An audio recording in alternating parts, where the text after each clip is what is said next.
Hey everyone, welcome back to the channel. In today's video, let's check out how to link Plaid to Lendio.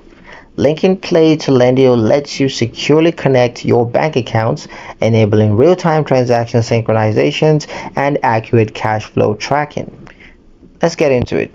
So the first step is to log into your Lendio accounts and then open integrations and go to connected accounts. There you're going to select add accounts and then choose Plaid or connect bank. Now just choose your bank from the list and then enter your bank login credentials through the Plaid secured window. Select the account that you want to link, confirm the connection and allow synchronizations. Review imported transactions and assign categories if needed. And lastly, verify ongoing automatic updates.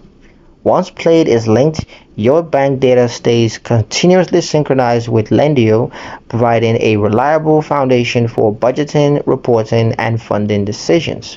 And that's pretty much it for the video, guys. Hope you liked it. Hope you found the information here useful enough. If you did, like, comment, share, and subscribe for more helpful tutorials. Thank you guys for watching, and I'll see you in the next one.